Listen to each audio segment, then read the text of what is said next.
Bonjour et au revoir. J'ai pas le temps de tout faire, mais je vous en prie.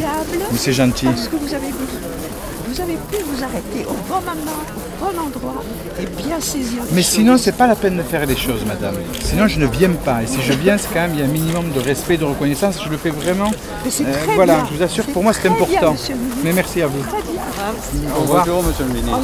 J'ai eu le plaisir de vous saluer à Strasbourg pour le retour de nos troupes. Absolument, absolument, oui, avec les troupes franco-allemandes, voilà. Là, je veux dire.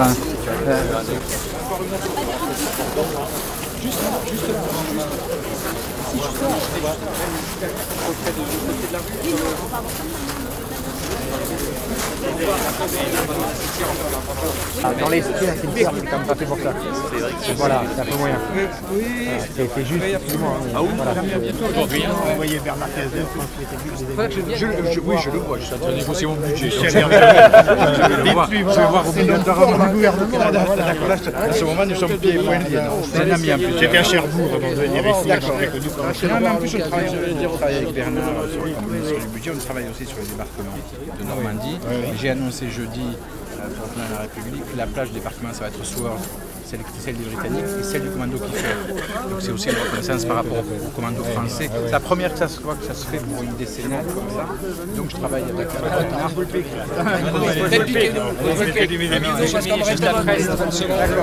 il n'y a pas de grâce, je crois qu'il y a un recours en cassation.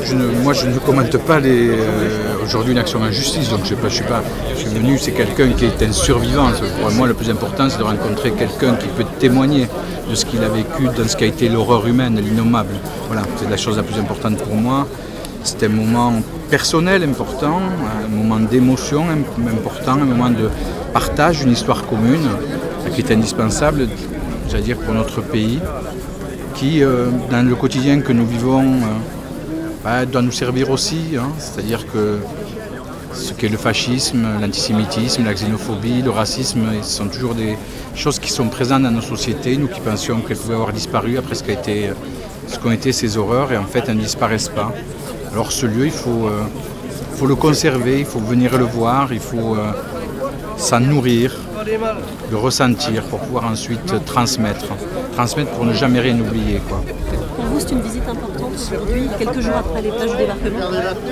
Oui, c'est une visite importante. Nous sommes dans un cycle mémoriel important pour notre pays, où il faudra savoir redonner fierté dans ce qu'a été l'engagement dans cette année de la résistance. Je veux dire, la France qui ressort parce que des femmes et des hommes se sont battus. J'ai eu l'occasion de rencontrer dans les cordées il y a très peu, quand le commando Kiefer débarque le 6 juin 1944 sur les plages de Normandie.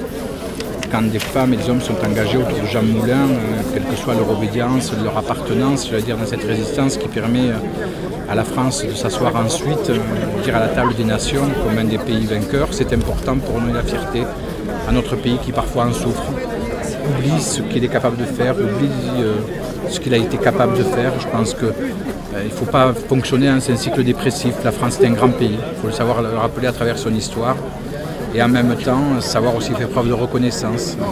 Reconnaissance à l'égard de ces femmes et de ces hommes, souvent humbles et modestes, reconnaissance à l'égard des pays qui nous ont aidés. Reconnaissance aussi pour rechercher une mémoire apaisée, pas une mémoire officielle, mais une mémoire qui soit transparente, une mémoire qui prenne en compte les histoires singulières, mais aussi l'histoire collective.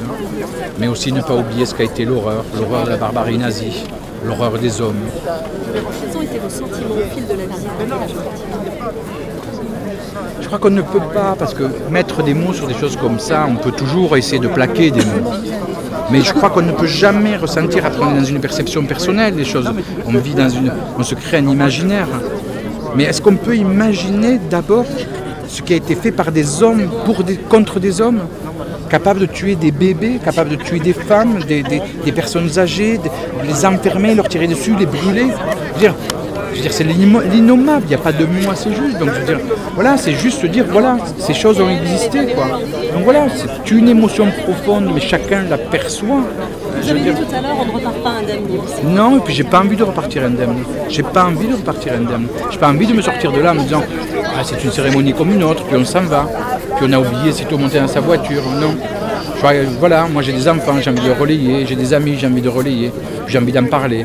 Puis l'an prochain, c'est les 70 ans, donc il faudra savoir comment on fait ça. pour que la France n'oublie pas, mais aussi pour que le monde n'oublie pas. Donc quel avenir pour le site d'Oradour? Mais le site, je crois qu'il y a un débat, il y a une concertation aujourd'hui engagée, il y a des positions qui sont différentes, mais ce que je peux dire, mais ça dépend de ma collègue ministre de la Culture, c'est que c'est quelque chose aujourd'hui sur lequel on peut dire que l'État ne se désengagera pas. L'État est présent depuis le début, l'État ne se dégagera pas, et puis ensuite il faudra, je pense, faire preuve de dialogue entre les uns et les autres, faire preuve de concertation, et en fonction des décisions qui seront prises, l'État sera à leur côté, parce qu'on ne peut pas balayer comme ça ce lieu. Ce lieu doit continuer à exister. Merci à vous. Merci à vous. Merci. Il y aura juste une dame qui va... Voilà. Monsieur le maire. Écoutez, encore merci pour cette visite qui a été particulièrement chaleureuse.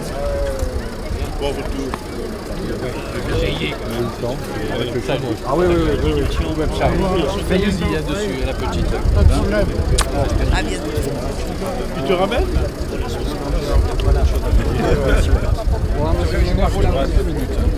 Au revoir, merci à vous, à très bientôt. Monsieur le recteur, À bientôt. vendredi.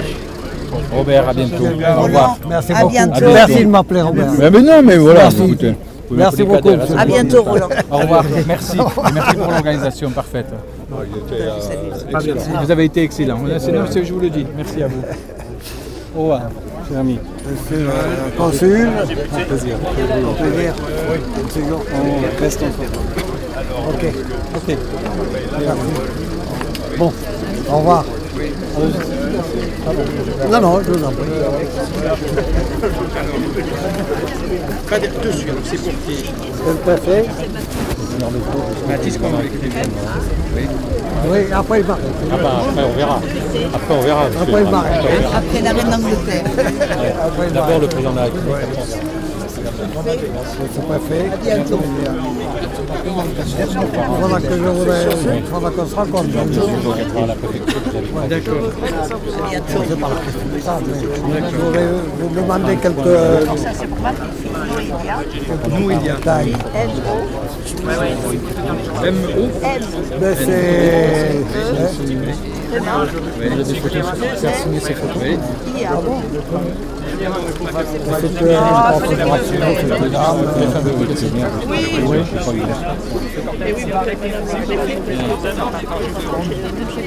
D'accord.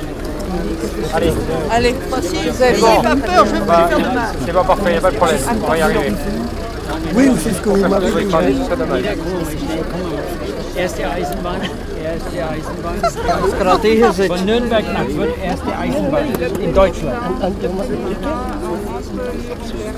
D'accord. En Allemagne. Eine Spezialität aus Mainfranconien. Merci. Thank you very much. Really, it's a pleasure for me. 15 secondes, si on a vraiment abusé pour nos amis belges qui voudraient une photo. Mais avec plaisir. Très bien. Merci. Voilà. On a beaucoup abusé du temps du ministre. Merci. On a beaucoup abusé du temps du ministre. Merci. À très bientôt. Non, je vous en prie. Voilà.